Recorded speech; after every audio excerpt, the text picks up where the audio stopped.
Welcome to the 1905 podcast. Joe and I have been going to Stamford Bridge for over 30 years. For the past 3 years, we've been exchanging voice notes on everything from the highs in Porto to the lows of Potter. Each week, this podcast will take you inside our unfiltered thoughts on all things Chelsea, sharing our view from Gate 13 of the Matthew Harding stand. Let's hit the notes. This week, we're talking about Chelsea's new signing, Tosin Adarabioyo, sharing our opinions on him and getting the view from Craven Cottage with Fulham fan Simon Wilkins. We find out who Chelsea's fastest defender is and talk about the futures of Reece James and Armando Broja. Let's start with the voice note I sent Joe about our big new centre-back. Hello, mate. So Tosin's the first signing of the Maresca era. Really interested to know what you think of him, actually, as our resident expert on centre-backs and all things centre-back. I always remember how you got Koulibaly absolutely spot on. We were both really excited about him. And then after about 5 weeks, you messaged me saying, yeah, we've got a problem with Koulibaly, and then gave me all your insight on him because, yeah, you were spot on. So, yeah, interested to know what you think. I've asked Simon, the big Fulham fan, and very much respect his opinion on what he thinks of Tosin. So I think he's going to do us a guest note as well about him. Newcastle, and I read earlier that Man United came in for him as well. So always nice to, one, know there's other big interest in him. Newcastle have generally bought very well, haven't they, since they got their new money. So clearly there was a bit of demand there. Great that he picked Chelsea. And obviously Joe Shields knows him well. You know, the Man City link again. And I put quite a lot of stock in that. I think a lot has been talked about the sporting directors and their decisions, and some of those signings are, as we said, looking pretty good now. But, you know, Joe Shields would have been a big part of Palmer joining, big part of Lavia joining, who I still have a lot of high hopes for. He's tall and quick, which is two things that it feels like we've been lacking a little bit at the back. So that's exciting. But yeah, I'm interested to know your feedback. And here's a stat for you, which I saw that blew my mind. He's the oldest player Chelsea have brought into the club since Aubameyang, which isn't actually that long ago, but it feels like ages ago, doesn't it? But yeah, he's the oldest player since Aubameyang. I think he turns 27 in September, doesn't he? So yeah, speak soon. Hey mate, from a Fulham fan's perspective, I think this is probably a poor deal for us in the way it's ended, but a pretty kind of solid to good deal for Chelsea. I don't think he'll turn out to be a star player or sort of one of your starting centre-backs, but you never know, maybe he'll thrive in that sort of more expensive setup with higher levels of coaches and facilities. He was great value for us originally. I think we paid less than 10 million from City to get him in, and has been a pretty regular player ever since. But a free's never a good way for a club like Fulham to lose someone, especially when you're right up against financial fair play. I think I'd be surprised if on average Fulham fans are too annoyed or too disappointed, mainly because probably not too surprised. There's a lot of talk about him leaving last year. Apart from maybe some brief hope in January, it didn't seem like he was going to sign a new contract. So we've had quite a while to adjust. And probably he spent some of that time convincing ourselves that we didn't need him anyway, right? He wasn't that good. Yeah, that's fine. We can do fine without him. Having said that, genuinely not all that worried. Not like losing Paulinho, which currently seems likely. When we lost Mitrovic, we think, how the hell are we going to replace these players? We really don't sort of come across that sort of quality very often. To me, Tosin isn't that level. He's a good centre-back for Fulham, I think more than good enough. But I just don't see him making that sort of extra step up to where Chelsea certainly want to be anyway. Probably finish the season. If you told me Chelsea were going to sign a centre-back from Fulham, I'd have guessed Bassi, who I think has probably more potential and better characteristics at the moment, more well-rounded. But either way, this is a fairly low risk deal for Chelsea anyway, with Tosin given he's coming in on a free and not moving that far. The things that always worry me about him are his concentration. He seems to have a sort of a major error in him again, whether that's passing the ball or just not tracking his man or just not quite going the way that he should do. But having said that, he's still probably been a better option for the last 12 months than Diop, who maybe has more than one error in him a game. Tosin's certainly occasionally quality, occasionally poor. You kind of see both sides of it, but I think there's plenty of time to develop. Most centre-backs sort of come of age a bit later than he currently is now, and so maybe that sort of consistency will come with time. Other than that, he's a real typical modern centre-back, extremely comfortable on the ball, looks very relaxed when being pressed, really sort of offers much more than just that left to right passing that maybe some of the slightly older centre-backs would have shown. He'll carry the ball forwards into midfield quite happily and try and release someone from a slightly sort of deeper position or further forward position, depending on which way you look at it. But sometimes this sort of can get him into trouble. I think it was against Liverpool. His passing was all over the shop. The number of balls he played into sort of their centre midfield kept giving it away. And you can imagine against Liverpool, giving it straight back to them isn't exactly what you want. Other than that, you kind of see the same sort of big switch from left to right or right to left. Normally across to Willian, which is great for us because Willian can basically bring anything down he wanted to. I'll be interested to see how he develops for Chelsea over time, or what you think about him. He kind of has one of those slightly relaxed gaits and relaxed styles that always makes you question, like, how hard are you trying? But it's probably just sort of the way he runs. We've seen it across various footballers over the years. Last year was probably the best Fulham team he's been a part of, or had an opportunity to be a part of. But with what was going on with his contract and injuries and other bits and bobs, he was quite in and out, so he never really played consistently. So perhaps we didn't give him the sort of the framework to be the best he could be, or his own choices about his contract didn't give him the opportunity. All in all, this seems like a solid to good deal for Chelsea. He'll be a pretty reasonable squad option, especially given where Chelsea are at the moment, but maybe not for where they want to be in the next year or so, or 2 years, or however long it takes. He's a homegrown player, so it takes a lot of the risk out from my perspective, but I just don't realistically see him filling Thiago Silva's shoes for you. Hello, mate. I've just had to listen to Simon's voice note, and to be fair to him, like, fundamentally, I don't think he's massively wrong. I think, obviously, with players, it all depends on a lot to do with them going to different teams and what that team expects of them. Now, Chelsea have been crying out really for a big strapping centre-back. We haven't really had one for a while. You know, we go back harp on to the JT days, but no one that really kind of commands the box. Now, I'm not expecting Tosin to come in on a free transfer and play, you know, all 38 league games and all the cups. We don't really know about that at the moment. I think Chelsea may still be in the market for another one, possibly, or if they're looking at Fafana to come back from his injury, and Tosin to be like that sort of one that comes in and out when we need him to kind of give Fafana a break for the taps. But I think he is someone that fits our team at the moment. He is, let's say, a big guy, really good in the air, great off the deep ball from crosses into the box. He's very, very good at winning the ball back quickly. So with the ball going into the centre forward, he's already on the move, and the amount of times he takes it off the centre forward's toes and then kind of gives it nice and simple straight to the skilled players, you know, your Enzos, your Casados, and off the team goes. So I think there's a lot to like about him. I mean, Chelsea don't really have, I said, that sort of player at the moment, I don't think. Thiago Silva obviously was a wonderful player for us, and nobody would say that he isn't world class. He really is. But we got him at 38, 39, you know, he was always going to be on the decline slightly, from a pace point of view. And I think Chelsea probably did play, you know, quite deep when he was in the team. Obviously, Tosin gives us legs, but when he plays, he's going to be kind of a higher line. The team will be pushed up quicker. We won't have to worry about the ball in behind, because I think you said it, he's absolutely rapid. I mean, he's one of the quickest players in the Premier League. He may even be one of the quickest defenders, but I think he kind of fits the profile that we need. And I think Simon said it as a free transfer, you know, it's a no-brainer, really. Again, if you sell one or two players and you can get this guy in for nothing, it kind of allows you then to move in the market. So if you've got a midfield player or a winger, maybe an Elise type player or someone like that you're looking at for 60, 70, 80 million, which is a lot of money for Elise, but it allows you to kind of go after those types of players because you've been, you know, through to other areas. So for me, if they can, you know, bring in a goalkeeper for a fairly low amount of money, that's good and it's kind of suitable for Reska wants to play.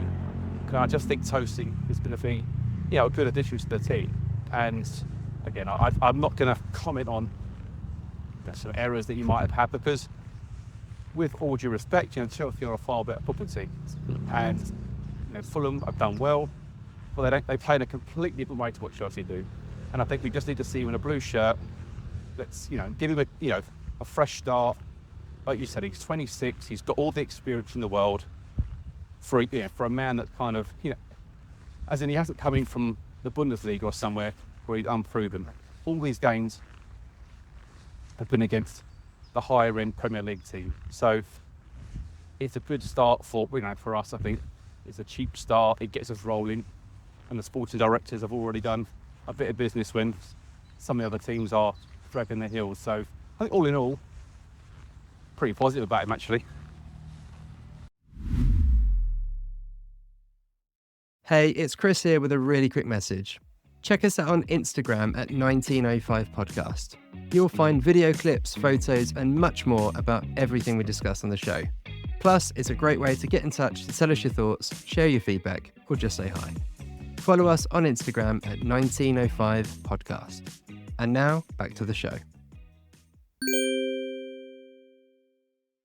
Hello mate, how are you?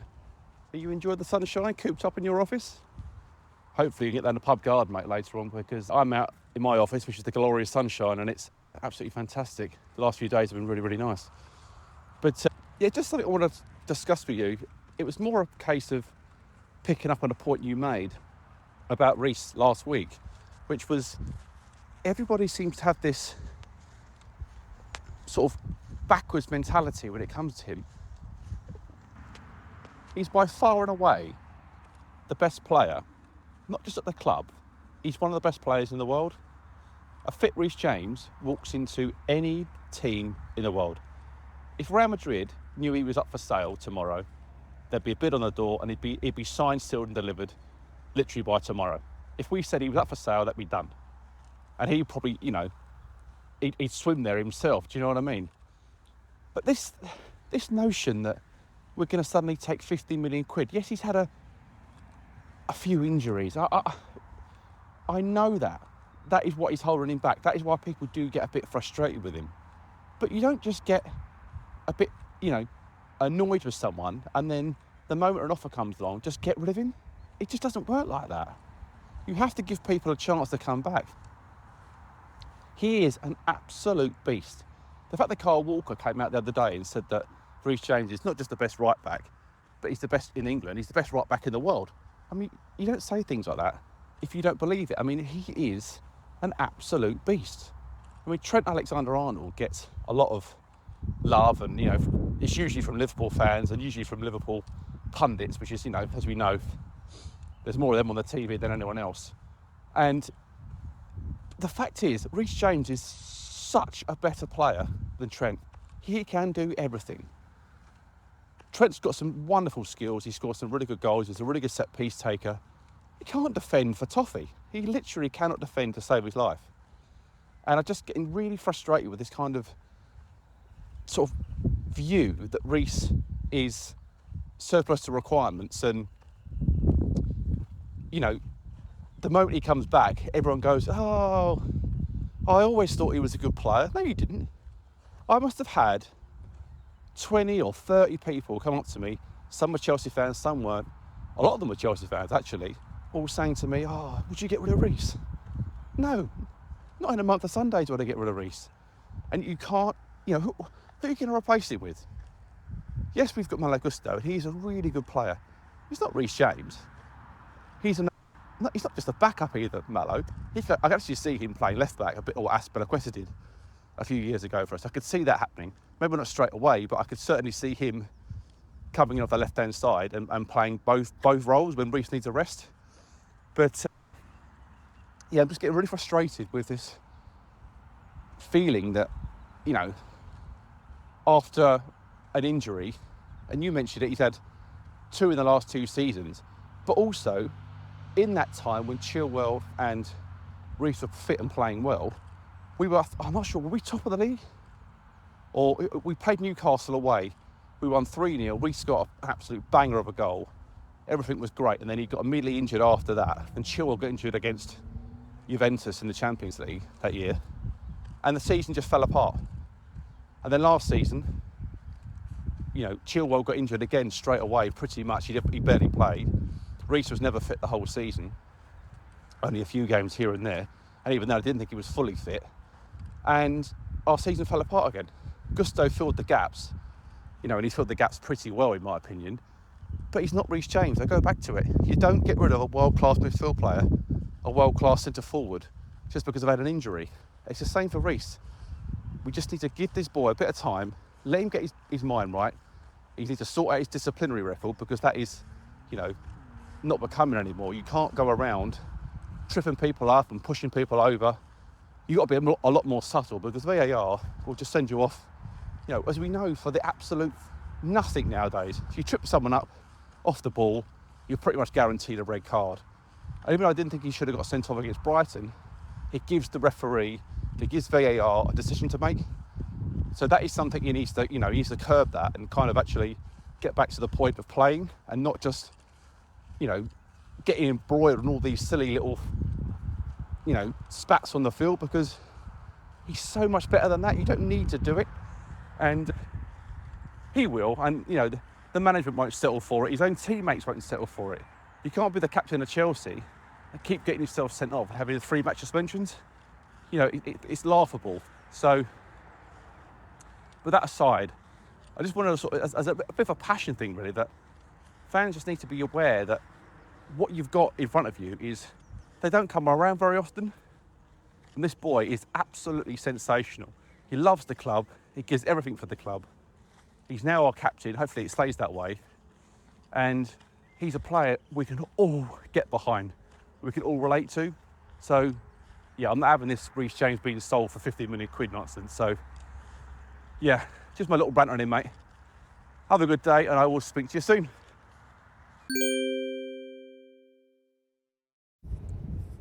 So inspired by what you said earlier about Tosin and how quick he is, it kind of got me interested to actually have a little look into who is Chelsea's fastest defender and how they all rank.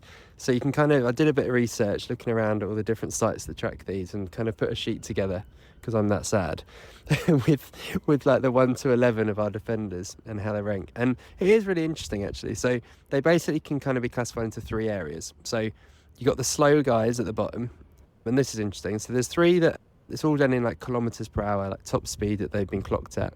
And the bottom ones are Disassi, Colwill and Badiashile, which are all like 28 to 30 kilometers per hour. Then you've got the next batch in order, which is Cucurella, Chilwell, Reece James and Chalobah. So they're all kind of 32 to 34 kilometer per hour. And then you've got the top 4. So I'll do them in order, because this is where it gets interesting. So Wesley Fofana is number 4, 34.5 kilometers per hour. Ian Matson is the 3rd fastest, 34.6. He may not be obviously at the club for that much longer, but there you go. Then it's Tosin, 34.8. So he was clocked, wasn't he? That he was the fastest clock defender 2 seasons ago, 34.8. And number 1, who haven't I mentioned, is Malo Gusto, 35 kilometers per hour, according to the research I did. So I thought it was really interesting. And then 2 other things that popped up as I was looking at all this stuff. One, which is quite exciting, because we've not really had a chance to see this yet, is that Nkunku is faster than all of them. So his top speed comes in at 35.5, so even faster than Gusto. I think he was genuinely clocked to like one of the fastest in the German league. So that's something we just haven't had a chance to see yet, but it's quite exciting when you think of the potential. And then a really funny one is Robert Sanchez was the fastest goalkeeper in the Premier League last season. And I was like, what? Well, how have they tracked that? Like, how do they do that with goalkeepers? And it was against Brentford in that disaster game when he came up for the corner in the last minute, do you remember? And then they scored on the counter from the corner and he sprinted back. So at least we know that with this new high line that Marissa's going to play, that Sanchez is quick if he ends up being back in the team, which I think there's a good chance he might be. But yeah, I thought that was quite interesting. So Malo Gusto, number 1, Tosin, number 2. But yeah, there you go.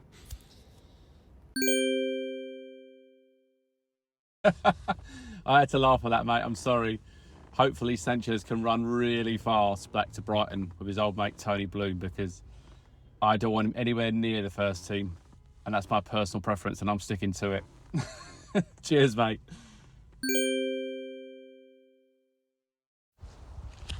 I just wanted to pick up on something I heard today, which obviously I think we all knew it was going to happen, but it's the sort of news that Broja potentially come to the end of his career with Chelsea. Now, personally, he's someone I've never really bought into that much.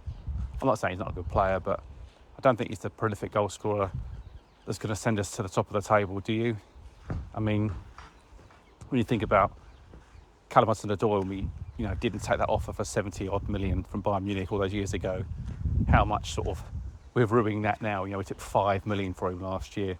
I think if Everton or someone alike, I think they might actually, pay 30 upwards for him. I think you've got to take it, because I think sometimes your first offer is your best offer.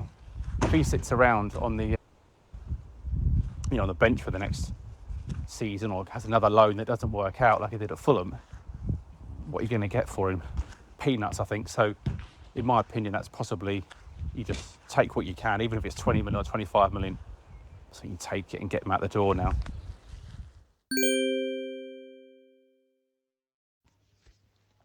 Yeah, I make you right with Broja, unfortunately. There was that little spell he had on loan, wasn't there, at Southampton a few years ago, where you kind of thought, he could be something, and is he going to be like the second coming of Diego Costa when he comes back and grows into it?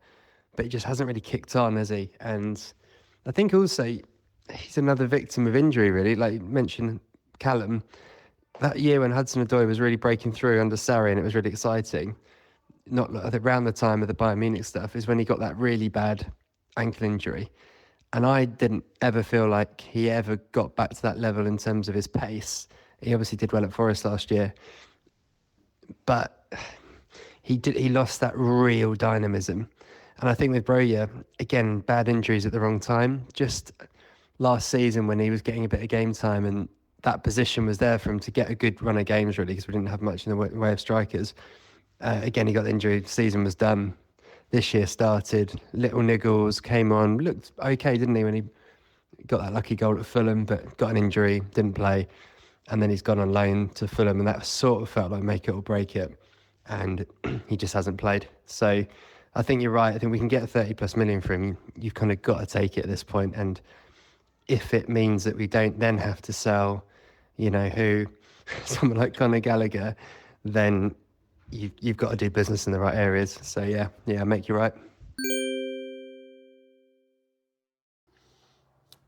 Okay, so in response to your answer for this question last week, I'm going to do my first, worst and best ever Chelsea games.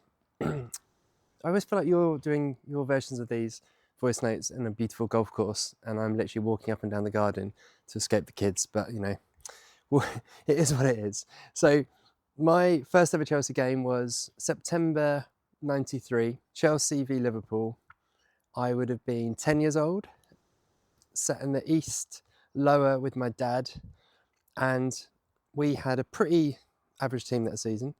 It was Glenn Hoddle's first year in charge, so we ended up finishing 14th. We got to the cup final, of course, but the game itself, we somehow managed to beat them 1-0 with a Neil Shipley goal, which, if you ever want to look it up, was probably not over the line.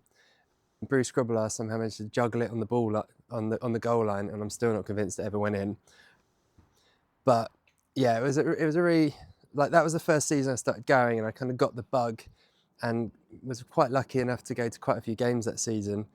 And I think my dad was just absolutely delighted because we had suddenly had this thing to do together of going to Chelsea.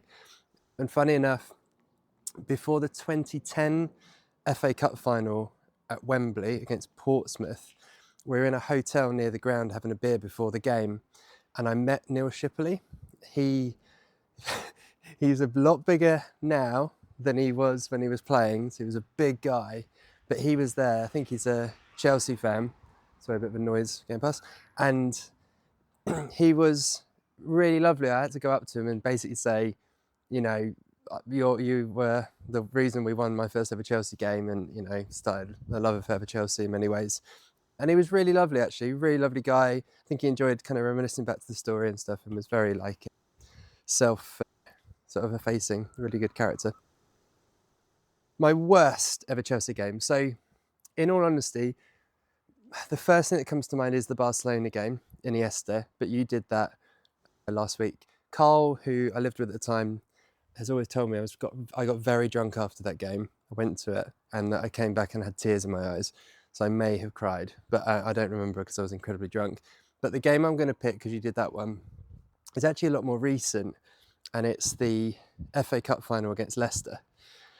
So the reason for this one is a couple of reasons really. It was the first game that I went to after COVID. It was when they just started letting fans in. I think Chelsea and Leicester both only got like 6,000 tickets each, so I felt really kind of lucky and blessed to get one of the tickets. There was like 20,000 in the ground. It was like, I think they obviously have a load of neutral tickets as well, don't they? It was really bizarre because you can imagine like 90,000 seater stadium that Wembley is, with we had like a little end each. You had like 2 seats in between people. It was really a weird kind of dynamic. But the game itself, we didn't really turn up. You know, it was Tuchel's Chelsea. We'd end up winning the Champions League a month later. But we weren't great. But their goal was obviously Tillman's 30-yarder, but basically because of the handball not given, and then Kepa's little arms not reaching out, which again, it really annoyed me at the time because I couldn't understand why Kepa was playing and Mendy had been basically changed up for the cup, which annoyed me. And then we pushed for that equaliser. And then in the 89th minute, a brilliant ball from Thiago Silva over the top to Chilwell. It was right in front of us. It kind of bundled in over the line, didn't it? I think it was probably an own goal, but Chilwell goes, sliding off into the corner in front of us. And it was absolute limbs. Like, I can't, one of those goals that you get not even once a season really, maybe once every couple of years when it's just mental. Goal celebration. I remember like ended up with a row behind, celebrating, jumping around like crazy, and it kind of just felt like a massive release of all the COVID, everything, being back watching Chelsea in person again. It just felt magical. And obviously to equalise when it didn't feel like it was going to happen, you just felt we'll go and win it now. They'd brought in a load of defenders and it just felt like momentum we'll go and win it either in the last couple of minutes or go and win in extra time. And then that little sign pops up on the electric screen, checking VAR, checking goal, offside. And it was, saying it now, I'm getting annoyed. Like, obviously in the ground, you've got no idea what's happening. We're, completely oblivious, and obviously it comes up, goal disallowed. Leicester fans go wild. Completely takes any kind of momentum we had going into injury time out. Like, I don't think we had another attack after that. Completely killed the team, killed the fans. And it was just like the biggest gut punch ever. And that took me a good week or so to get over, to be honest. I was just absolutely gutted. And sums up, which I'm sure will be a regular theme for the voice notes over time, of just my absolute hatred for VAR from a fan perspective, because I just think it just ruins the fan experience if you go into a game, and I think that was just a massive example of it. And then my best ever game was, it's an easy choice, but it's also an obvious choice. But people always say, I always say my wedding day was without doubt the best day of my life, but the best night of my life was Munich 2012. We got a ticket a couple of weeks before. By that point, couldn't get a flight there. So I had to get a coach. It was like a 17-hour coach journey. It was brilliant. We'd snuck a load of beers and wine on the coach on the way there. Got absolutely hammered going there. I had brought a Chelsea DVD. We watched that on the coach, all singing songs. It was absolutely brilliant. And when we got to the ground, the whole sort of day we'd been like, we've got no chance. We've got we weren't a great side. Bayern were incredible. We were like, we've got no chance. We were predicting, 3-0 defeats, all that sort of stuff. And then when we actually got to the ground and got in there, I just remember being really annoyed because I was like, this is actually a joke. We're away from home. Like, you kind of thought it would feel neutral and it'd be 50-50 blue and red, But literally, we were in one end, the opposite end to the penalties. Obviously, we were where Drogba scored the header. But the other 3 stands were all red by Munich, and it just felt a bit like, this is actually a joke. It's a bit of a stitch up here. But being there, as the game went on, you just had this sort of feeling that it could be our year. And you know how when you watch a game and the more the opposition misses chances and missing this, that and the other, you just sort of think, well, maybe it's going to go our way here. And a lot was made this year when Chelsea sang, it was brilliant, wasn't it? Every little thing's going to be all right at the Palace game. But that's been going on for years. And I remember so vividly singing it in Munich during the game, and then particularly before the penalty shootout, literally the whole end singing, every little thing's gonna be all right. And it was kind of, I think being there is sometimes easier, isn't it, than watching it on TV. I just remember because we're all together, just when Czech saved the penalty, Robin's penalty in extra time, which was right in front of us, I just remember like shouting at Andy and Tone, who I was with, just saying, this is our year, it's our year, we're going to win it, we're going to win it. And then, yeah, I mean, every Chelsea fan has their feeling of when Drogba's penalty rolled in the corner. So, you know, my experience is no different to how everyone else felt at that point. But it was amazing to be there. And then we had obviously the coach going back.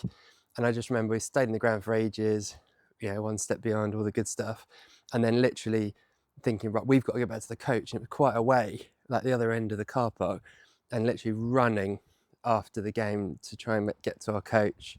And then we made a really good friend on the coach, actually, Dave Bartlett, if he ever listens to this, who's on the WhatsApp group that we're on as well. And just everyone had their story of the day to share. And honestly, like the buzz, as you can imagine, for the first 2 or 3 hours really on the coach was just amazing. Like everyone was just, I mean, you're on cloud 9, aren't you? And then I think it was about an hour into the coach, I just went, because we hadn't even thought about it, to be honest, and I just went, Spurs! And then remembered that we'd also just knocked them out of the Champions League for next year, which just kind of brought up another little cheer. And then I'm pretty sure we'd been heavily linked to Hazard at the time, and it wouldn't have been the next day, I'm sure it wasn't, but I remember basically like Fabrizio and a couple others sort of tweeting the next day, I remember, as we finally arrived back into London, that like Chelsea was suddenly like front runners for Hazard, and obviously had no idea how good he'd end up being, but we wouldn't have got him if we hadn't won the Champions League. He said that himself. So, you know, that it wasn't just the moment it brought so many other things as well. So, yeah, has to be this obvious answer, but it has to be Munich. So yeah, that's my first, worst and best Chelsea games.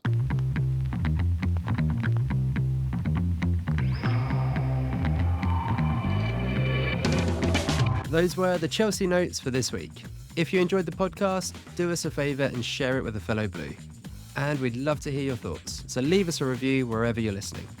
Wherever you may be, stay carefree, and remember, every little thing's gonna be alright.